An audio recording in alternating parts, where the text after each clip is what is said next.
short film festival is going on, and I am Jack, sitting down, second time as your host, and with me, the incredible co-founder of Cinematography for Actors, Haley Royale. Hi, Jack. That was a beautiful job. Thank you very much. Let's take a second to congratulate you that you were so close. Thank you. Yeah. I know, I got ahead of myself. I said HollyShorts first, but I'm proud hey, of you know what? That's how much I love HollyShorts. It's HollyShorts first.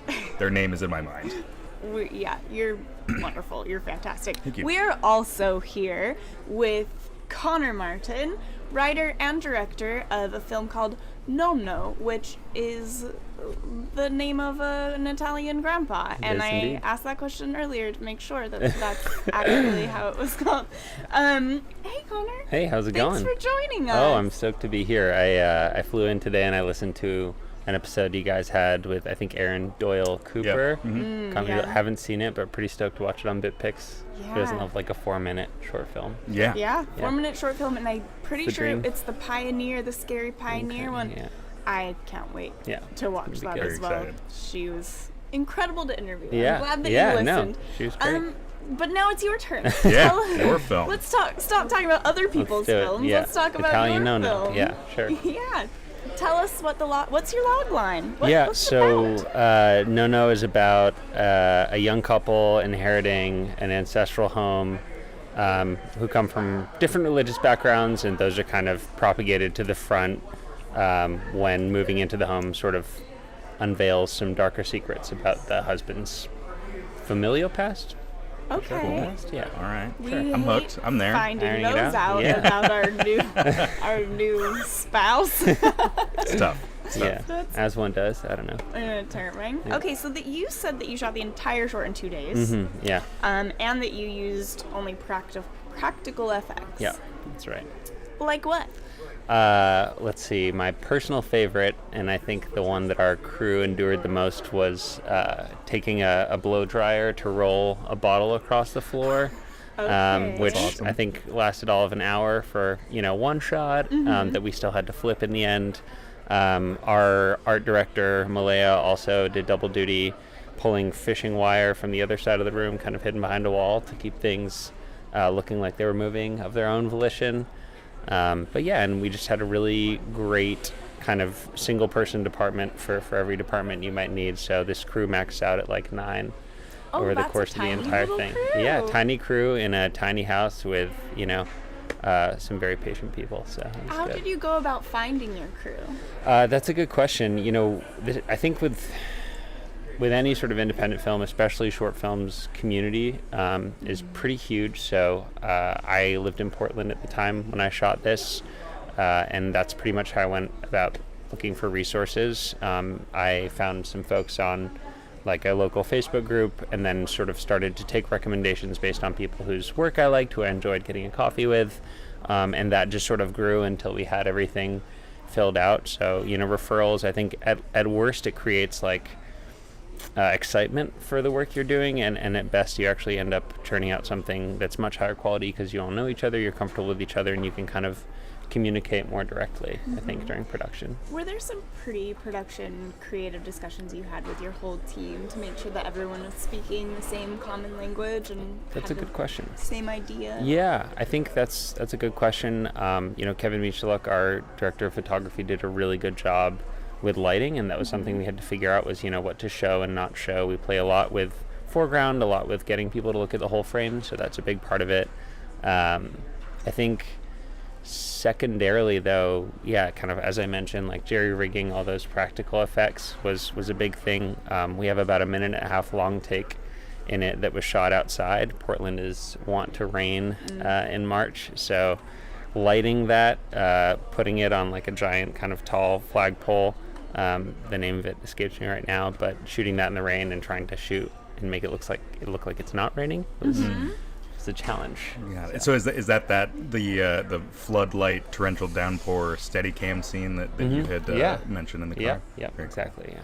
You mentioned that you were very impressed by the atmosphere that your camera team was able to create. What do you mean by that? I think I mean that both literally and kind of more ethereally. Literally, they were pumping in fog in the basement, kind of going above and beyond. In some cases, things I didn't know were happening. Okay. And this was a shoestring budget and a lot of people working, for very little. So I was pretty appreciative of just the amount of effort they were all putting into it. I think the biggest thing from my perspective, though, was just everyone sort of communicating broadly and really taking ideas from anywhere, whether that's a grip, a DP, a set dresser, a makeup artist, kind of whoever. Mm-hmm. Something that we talk about a lot on Cinematography for Actors is the importance of having everyone on the team, talent and crew, all on the same page and totally, communicating well. Yeah. So what is your personal method of making sure that happens and happens in the way that you want? Do you like when your talent feels comfortable communicating, say, with a camera operator, or do you prefer they speak to them through you? That's a great question. I definitely like to know kind of that people are communicating. I think that's important so I can keep track of everything, because I'm certainly wearing a few different hats. I over communicate, so that's generally helpful to me in the process. That being said, I don't really think there's any reason to sort of stifle that communication. So I think from my perspective, I just want everyone to talk as freely as possible on those sets and really just kind of get excited when they're hanging out without me or doing stuff without me, and I can go support them doing their stuff. So that's so great. That kind of helps people to feel like they're totally. a team. Absolutely. I love asking this question of directors because I feel like everyone has a different philosophy. Sure.